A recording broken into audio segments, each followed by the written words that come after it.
We the people of the state of Jefferson, ever mindful of the rights we hold most dear, life, liberty, and property, are compelled to establish this, our new state, for the preservation of these natural inalienable rights. Our mandate for the protection of life, liberty, and property gives urgent voice to our demand for representation that reflects our needs, our history, our culture, and our moral impervitude. Time has come for 51. This is Terry Raposa. And Wynn Carpenter. You're listening to Jefferson State of Mind podcast. Welcome, everybody. This is Terry Raposa from Jefferson State of Mind, along with my partner, Wynn Carpenter. How are you, buddy? I'm doing well, brother.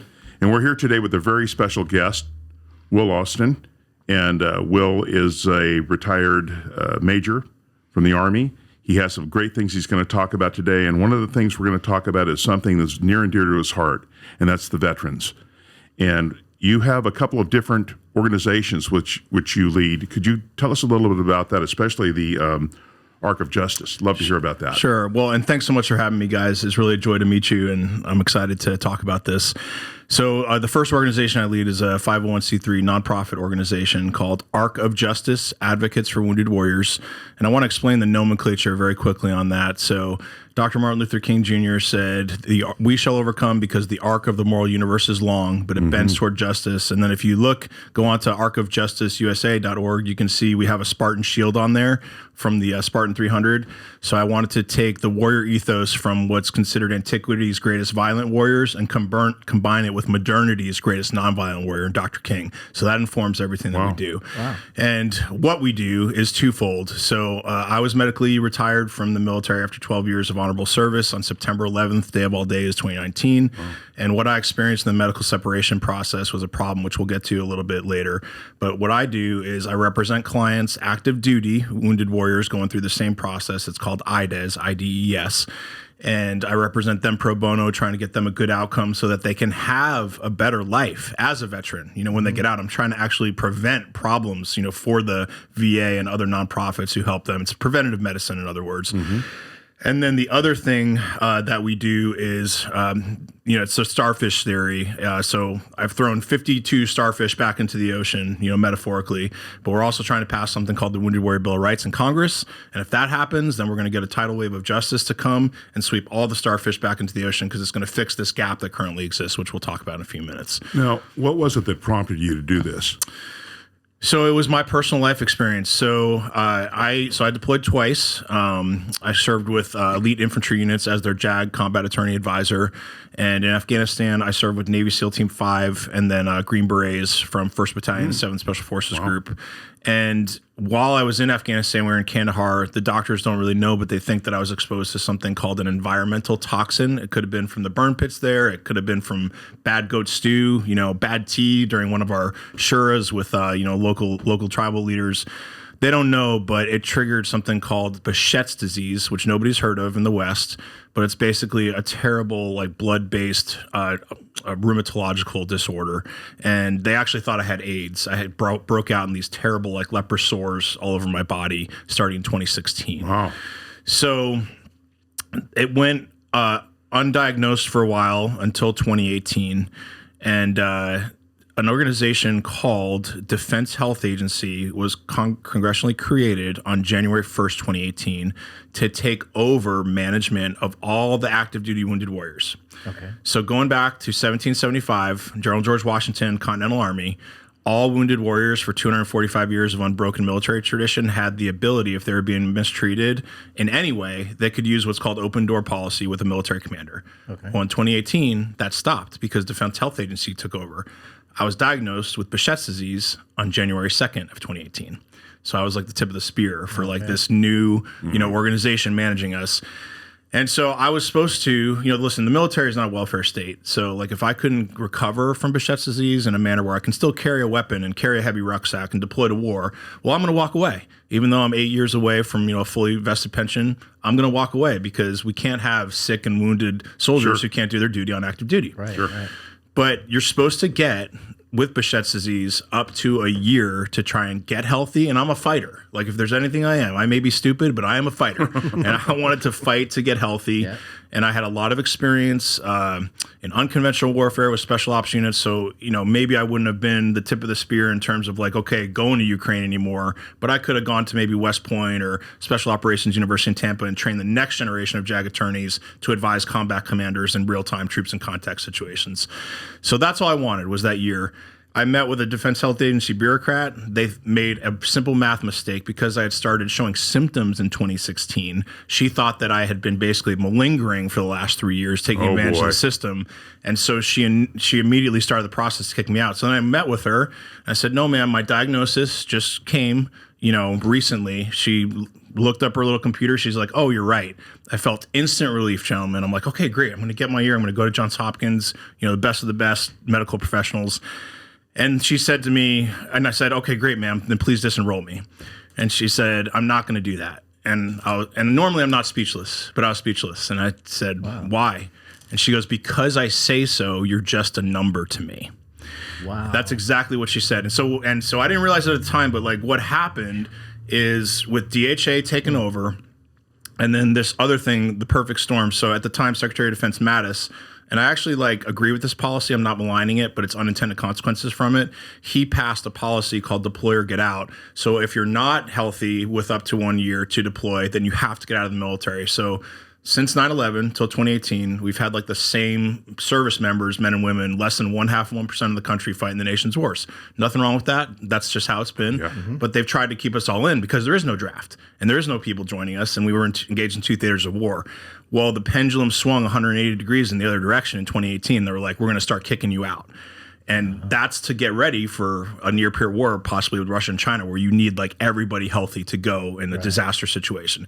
So I agree with the policy, but then Defense Health Agency weaponized the policy, and they were like, you know what? All the Pentagon bean counters are looking at now is numbers. So if we kick out as many wounded warriors as possible, and they don't really know how we're doing it, we look good to the top of the Pentagon. And in doing that, you would lose benefits? Yes. I've lost oh my gosh. So I lost a fully, the opportunity to get a fully vested pension. Yes. So I did. Also, what you lose is, and these are the most important things to me. So one, you lose the ability to try to get healthy before you transition, as a veteran. So that's what I lost. So I had to end up just fighting Defense Health Agency and didn't get a chance to focus on my health. Well, you have a family. You had a family at that time. So I still do. Yep. So I'm happily married with wife, 21 years, Jennifer Ostan, and then I have beautiful twin daughters. They're in 6th grade. They're about to turn 12. So Abigail and Kate. So they were. So you had a family to look after too. Absolutely. Oh my gosh. And I still do. So I ended up because I fought so hard, I actually ended up fortunate, and it's fortunate in quotes. I was 90% VA disabled, so that gives you $20,000 a year. And then I also was considered 60% Army disabled, so they give you a medical stipend. But you don't get your fully vested pension, which I probably would have made colonel. Knock on wood, maybe at least lieutenant colonel as a major, one more rank. Right. And that's basically you wake up every day for the rest of your life with an $85,000 to $90,000 pension for the rest of your life. And you're well taken care of at that point. But that's that. What I'm upset with is that they didn't give me the opportunity to get healthy so that I could transition well as a veteran. Right. And so I'm still kind of fighting to get my, my health back. And then also, it's very hard to get to 100% VA disability, but a lot of things kick in, a lot of benefits kick in. And because I wasn't given the time to kind of build out my medical record during that year, well, then when the VA looks at your illness, then they don't have a medical record. Right. They don't have a medical jacket to look at. History, yeah. Wow. So I actually had a very good, again, quotes, good outcome because I was an attorney. I used to be a general's aide, so I really was able to fight hard for myself. But my tagline, and it's a long answer to your question, but I think it's important everybody knows that. Sure. Why did I start Arc of Justice? Because they're doing this to me as a JAG Corps attorney from a Tier 1 law school at Pepperdine, a major with a special operations background, been a general's aide. What are they doing to the 19-year-old private? Right. Well, he is totally hosed. He's totally screwed. Right. He has no hope. He probably doesn't even know what's being done to him because he's going back home at night and playing video games and just taking it. And so will Arc of Justice and the Wounded Warrior Bill of Rights, will we eradicate the veterans' homelessness problem and the epidemic of 22 suicides per day? No, we won't. But But I call it preventative medicine. We will prevent those numbers from getting higher. Yes. Because we are enabling wounded warriors on active duty to be treated justly and fairly and properly so that they can become more productive citizens when they become veterans, disabled veterans on the outside. Now, you mentioned your wife. Does she work with you in these endeavors? Yes, so she's amazing. So she's, I mean, I don't know if you guys have seen pictures of her, but I definitely outkicked the punt coverage. She's beautiful. I am not. You married up, huh, buddy? I definitely married way up. That's like a whole nother story. I actually had to fly to Israel in the middle of the Intifada in 2001 to convince her to marry me. That's a story for another day. But she's been unbelievable because when this was happening to us, I just I went to her and I said, hey, I can't take this land down, and I want to start this nonprofit organization, and I want to make sure that what happened to us never happens to anybody again, hence the Wounded Warrior Bill of Rights. And it's been hard on us guys, because that's been since 2018. And, I could be out there trying to make money or doing something else, but Arc of Justice has become, my life's work, and I won't rest, until this legislation is passed. And it's not easy getting legislation passed in the current environment, on Capitol Hill. Now, you have a bill in front of the House of Representatives. It's H.R. 6043. Yes, sir. Can you talk a little about that? Sure. So we passed legislation 2 years ago, H.R. 6466, which was amazing in 2020, bipartisan, and it ordered the Secretary of Defense to take these allegations, everything that I just laid out for you, seriously, and they were supposed to do a thorough investigation and then report back to Congress on their mistreatment of wounded warriors, really defense health agencies. Yeah. And I'm going to stop here real quickly to say that I actually have a memo from August 5th, 2020. It's from all of the service secretaries, Army to the new Space Force, to the Secretary of Defense, saying that Defense Health Agency is a massive problem. The memo actually goes farther. It doesn't just say we want to return authority back to the military over wounded warriors from DHA. It says DHA should be eradicated completely because it's been a total disaster. So we passed 6466 in 2020. The Pentagon actually reported falsely back to Congress. It was like a bunch of half-truths. It wasn't even a written memo. It was a 2-slide PowerPoint presentation with gobbledygook, really busy. And what it was meant to do was to basically be a shiny object to all these congressional staffers and overwhelm them so that they would go look at something else and ignore it. And so I'm like, I'm never going to give up. Like, this is death before dishonor. So I took that 32-slide PowerPoint presentation. I dug through it over several hours and then got a couple staffers. Brian Mast, he's a Wounded Warrior congressman from, I think, 18th Florida District, Republican. And what state would that be? Florida. Yep, Florida. And then Senator Rick Scott staffers in Florida.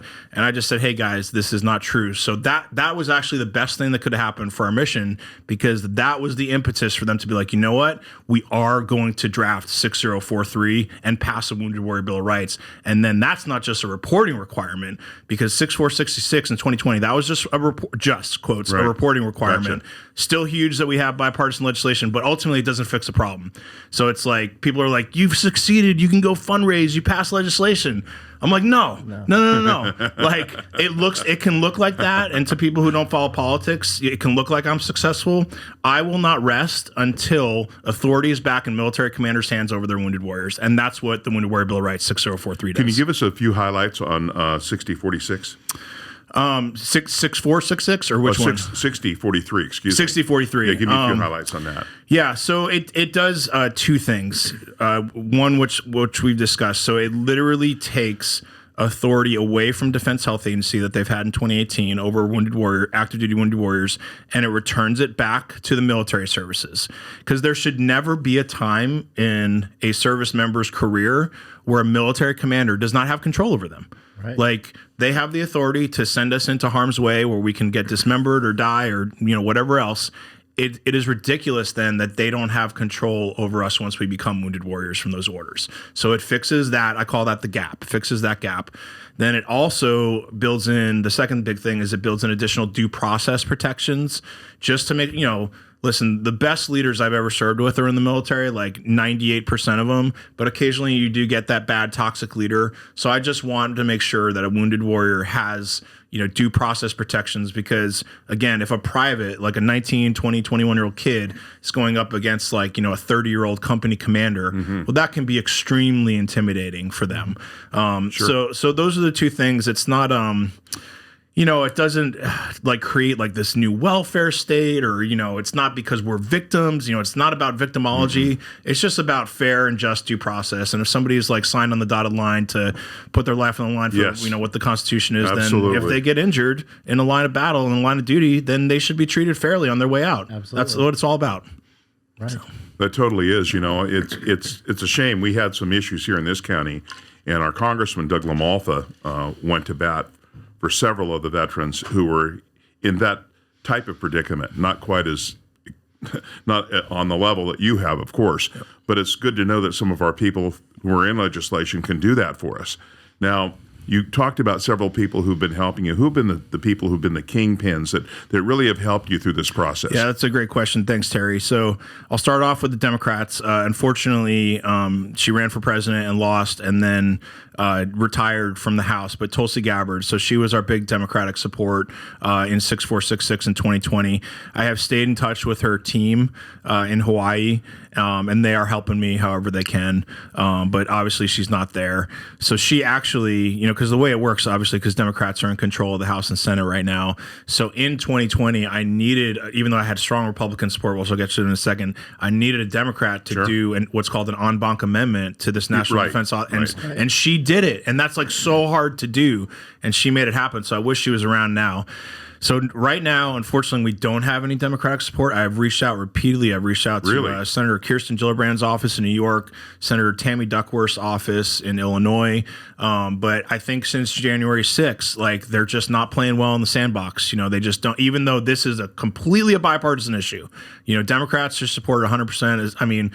Unless you're like extreme left, like AOC, I cannot see any Democrats saying I don't support wounded warriors. But it's just very sad that they just have not signed on yet. So to the Republican side, and then remind me to tell you about Max Cleland if I forget, deceased senator from Georgia. So our huge champion in the House has been Congressman Brian Mast from Florida that I mentioned earlier. So him and his staff have been with me from the beginning since 2018. And I'll throw his name out there. These guys don't like to get credit, but Barry Smith was his congressional staffer, a 10-year Marine Corps veteran, like a 15-year staffer on the Hill. He actually left Brian Mast's office to go get his PhD in like political science at a university in Florida, but he's still helping me, and that's like the brotherhood, Yes. And even though I'm an Army guy, a Marine Corps guy's helping me, which we love to make fun of each other, especially the Marines in the Army, but we are family. And so even though he's moved on, he's busy with his studies, he's still helping me tweak and draft legislation. Then this is very exciting. So she's the 4th ranking member in the House on the GOP side, Kathy McMorris Rogers. I believe she's from Washington, 5th District Republican, and she's a veteran of the House. She's a peacemaker. She's very well respected. And so I'm very excited to have her on board, because that's my hope for maybe she will be able to get a Democrat on the House Armed Services Committee, to sign on. So I actually have an in-person meeting with her in a couple weeks on the Hill, and we'll talk about that some more. Well, tell us the Max story. Yeah. And I would be remiss before I did that, Senator Rick Scott in Florida. He's been amazing. Okay. So, all right. So Democratic Senator Max Cleland just passed away at the end of last year. He was a triple amputee, war hero from Vietnam, Silver Star. So, Democrat from the state of Georgia, I think served back in the 80s or 90s. It's too long of a story to go into a series of serendipitous events. I actually met with him in his home for 45 minutes in Georgia last summer, and very, very sharp guy. He understood everything. And so he actually wrote a great letter on Arc of Justice and the Wounded Warriors' behalf to Senator Jack Reed from Rhode Island, who is the Democratic chair of the Senate Armed Services Committee. So the letter, I have it here. I won't read the whole thing just for time, but at the end, he says, I believe we can do better for those who've suffered injury or illness because of their service. I fully support William and the Wounded Warrior Bill of Rights. Thank you, my friend. I trust you, Jack, that you'll do the right thing. Most respectfully, Max Cleland. So, that in and of itself, and then he put some enclosures in there about the legislation. So what I would like to do, and Senator Rick Scott is magnanimous enough to do this, is I would like to rename the Senate version. So HR 6043, that's the House version. We have that. But then you have to have a companion bill in the Senate.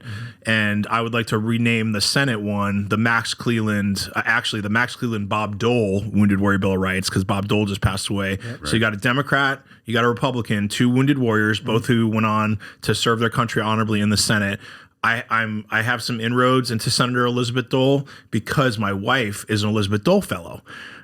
So they haven't said yes or no yet. So it may just be the Max Cleland Wounded Warrior Bill of Rights, but I truly believe in honoring, the generation that's gone before us. We stand on the shoulders of giants, and if we can name it after a Democrat and Republican, maybe there's one thing that we can do in 2022 as a country to come together for a valuable cause. Yeah, well put.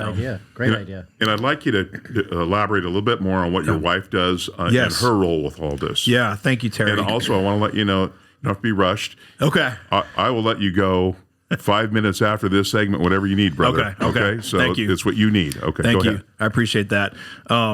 So she is the co-founder for Arc of Justice. And I mean, I couldn't do anything that I do without her, but about 2 years ago, she applied for this thing called the Elizabeth Dole Caregiver Fellowship. And so Elizabeth and Bob Dole realized from his time at Walter Reed, Bob Dole's time at Walter Reed, that there was another gap in that the military didn't recognize the soldier's caregiver. And so they have worked with the Veterans Administration and the military to make sure that, caregivers are empowered to help take care of their wounded warrior. Because, for me, today I'm having a good day, but for me, a lot of times I'm bedridden, I have brain fog, I have these flare-ups from this rheumatological illness. And in those times, I can't make good decisions for myself, and I've given Jen the authorization to do so. But if she's not empowered by the system, well, then I'm just going to languish. And so Elizabeth Dole fixed that, and then she decided, I'm going to select caregiver fellows from every state every 2 years. And so Jen was selected in 2020 for the state of South Carolina. Nice. And, I will really, Elizabeth Dole has called Jen personally 3 times in the last couple years, which is amazing, because then she's doing that for every caregiver fellow, and they're a world-class organization. And I just really love what they're doing for wounded warriors and their caregivers. Because we as the service member, I get all the medals, I get all the accolades, I get all the speeches, and the spouse, or the caregiver usually doesn't get very much. But this has been a way where Elizabeth Dole is shining a spotlight on the greatness that the caregivers are doing, giving them, approbation. And then also, my daughters, they have something called, so the caregivers are called hidden heroes, and the children are called hidden helpers. Nice. So they've had all these great programs. So then my 11-year-old daughters are involved.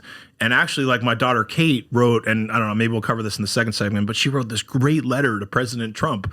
It was amazing. So they instead of a victim mentality again, like I talked about earlier, yes, we've been victimized, but we are not victims. We are going to take this and we are going to be victorious for other people. And so that has bled down into my wife and daughters, and the Elizabeth Dole Foundation has been huge for that. Well, the dedication and the way you've been fighting this thing's amazing. Thank you. And I think it's so great to see your whole family involved in this. Your daughters, again, explain a little bit more about what it is that they're actually doing this. And if you want to read that letter, how long is it? It'll make me cry, so I don't know if I want to read it. Well, that's okay. Probably make us all cry. It's about a page. It's going to make the guys in the other room cry. It will, but they're not on video, Terry, like we are. It's about a page and a half. You want me to read it? Yes, absolutely. Right. Okay. So this is dated April 4th, 2020. Dear Mr. President, hello, my name is Catherine Ostan, and for my 4th grade class project about the 3 branches of government, I chose to write to you about an important matter. Let me introduce myself. I am 10 years old, and I have a twin sister named Abigail. I have been a military kid all my life. Thank you so much for supporting our military. My dad served for 12 years and just got out of the Army as a wounded warrior. I think he was treated unfairly, and there are lots of other soldiers just like him about to get out of the military who need your help. I think if you knew about what was happening, you would be upset too.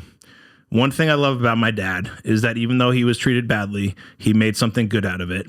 He started a small business called Arc of Justice, and he has been using most of his healthy days to work on something called the Wounded Warrior Bill of Rights. I hear talking on the phone to people in Congress, but it keeps getting stuck. This is why we need your help! !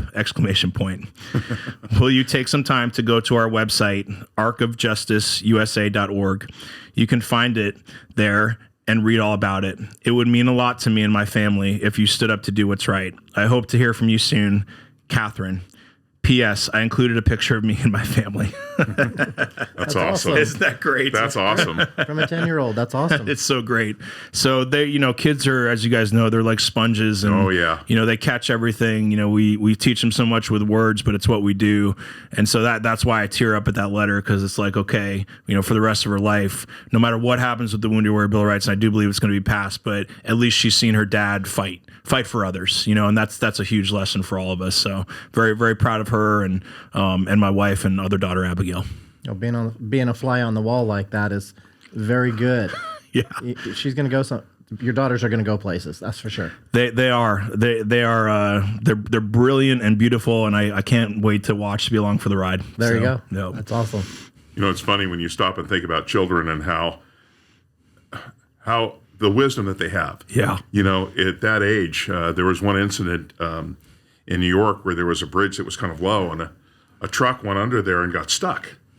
And and all these people are trying to figure out how you get this truck unstuck. Yep. This little girl walks by and she goes, let some of the air out of the tires and you could drive it out. And when you stop and think about the wisdom and just, they're such a blessing. Yeah. The thing I think that's so great about this is the fact that your whole family's involved in this. Right. And what a really righteous thing to be involved in. Yeah. Now, you've been at this for how many years now? So we officially launched with Shannon Bream, Fox News at Night on Veterans Day 2019. That was like the official launch of the Arc of Justice Shannon Bream, organization. is that the blonde? Yes. Is it the brilliant blonde? Yes. That one? You are slightly better looking than her, Terry. Oh. Only slightly. You need your eyes checked, buddy. It's okay, buddy. You're having a little bit of that brain fog, I think. Yeah, Shannon, man, I don't know how much time do we have left, because there's an amazing story with that one. Oh, we got 5 minutes or so. Okay. Tell me your story. go for All it. right, so... Yeah. It's your party. So I'm a man of faith, and so I would say that God's providential hand has been all over this story, because there's over 55,000 veterans or military-related nonprofits in America. So we're one of 55,000, that's and amazing. like all of them would like give whatever to be on to launch on national television. Right. So I had a buddy of mine named Alvin Chun. Sorry, Alvin, I called you out, but this is good. So, so he had basically gotten a free lunch with Shannon Bream, or not. He actually made a big donation, so it wasn't a free lunch, but he got a lunch with Shannon Bream. He ended up not using it. And so when all this stuff happened to me, he came to me, and we'd been friends for like 20 years, and he was like, how can I help you? And I'm like, well, I don't know, man. I'm like, honestly, I need to get some media on this, because if the American people find out how Wounded Warriors are going to be treated, that's the biggest thing. He's like, yes. Oh, he's like, I wasn't going to use this, but I have this lunch. He's like, I don't even know who she is. Shannon Bream. I'm like, yes, yes. So he set up this lunch. So Shannon and her assistant had lunch with Alvin and I presented this really nice binder to her and just said, we only talked about it for about 5 minutes at lunch. She was so gracious, you guys, and she gave us a tour of Fox News. And so then I was like, all right, well, I don't know what's going to happen. So I get a phone call about 3 months later, and it was from her assistant. And her assistant said, Shannon is having lunch with the Secretary of Veterans Affairs in 5 minutes. I want you to tell me exactly where you're at with everything. And Shannon's going to ask them to look into this stuff. So she basically brought it to the Secretary of the VA at that time. Wow. This is under the Trump administration. And then one thing led to another, and she fought for me to be on her show a couple months later. And so we launched. So I have on my website, so I have this 5-minute clip of me and Shannon Bream launching on national news. And I will tell you that that has given me so much credibility for Arc of Justice. It's instant credibility. Right. More so than my Pepperdine Law degree, 2 Bronze Stars, special law. It's you're on Fox News with Shannon Bream, instant credibility. And then, guys, she's had me on her national podcast 2 other times after that. So she's like stuck with us. So, to me, she's been like Ark of Justice's guardian angel, or, like our modern day Queen Esther, whatever analogy you want to use. Sure. I mean, because without her, you guys probably wouldn't have found out about us, because, the guys sitting in the booth out there wouldn't have found out about me. So I just know that even though this is a giant obstacle to overcome, I was sharing with you earlier that Defense Health Agency is a $50 billion annual budgeted bureaucracy with over 10,000 employees. Ark of Justice, it's me and my wife and a couple volunteers, and we don't have a $50 billion annual budget. But as I tell my daughters, I whiteboard a lot with them, and teach them. We homeschool them. And I call it the Ark of Justice theorem. And I say time plus truth is greater than tyranny. So if you have the truth on your side and you are willing to, endure till the end, if you take time plus truth, you will overcome tyranny in this life or the next. And that's what's going to happen. It's going to be a great story at the end. Now, do you have a way people can get a hold of you and the information with your organization? Yes, absolutely. So we have, on our website, arcofjusticeusa.org, ARC. I know I talk fast, so it's ARCOF justiceusa.org. There's a contact box in there, and I read everything. So like it'll get to me. I read it, and a lot of times we get like veterans requesting help. Our market is it's a very small niche. It's for active duty wounded warriors, but so I can't represent veterans. We just don't have the bandwidth, to deal with the VA. But I will always point them in the right direction. Like, we'll never ignore anything. We'll get some things. Hey, my son is contemplating suicide, or my son is homeless, or he got arrested. And we will always respond to those and then point them to one of the other 55,000 organizations that can help them. But if any of your listeners know somebody who's on active duty right now, going through the medical separation process, and they're being mistreated, that's right in our wheelhouse, and that's what we do. Wow. Do you have... Now, you were talking about volunteers that help you. Yeah. Is that your crew in South Carolina, or do you have other branches anywhere in the United States? So right now we have a strong branch in North Carolina. So I do have some people helping me in South and North Carolina. Okay. I did have a branch in Washington, D.C., but that gentleman could no longer help us because he got a new job. So there's also some people volunteering in New York. So we got coverage in about 4 states right now, but it's honestly nationwide, Terry, because no matter where they are, I mean, yeah, I am a lawyer, but in this process, I don't have to be licensed in each state wherever the wounded warriors are going through. I'm just doing this federal system. Sure. So we can help anyone anywhere, even international. Right. So, yep. Wow. That's awesome. Well, we're winding down here.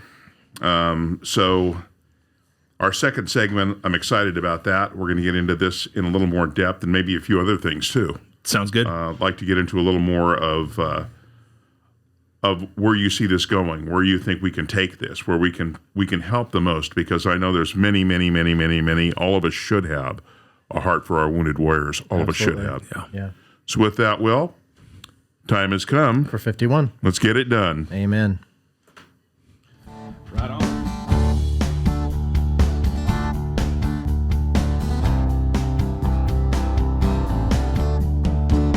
Hey, CA, come out and play. Have you seen the bill we all have to pay? It's not our bill, we had no say. You don't serve us, you serve LA. The time has come for 51 in a Jefferson state of mind.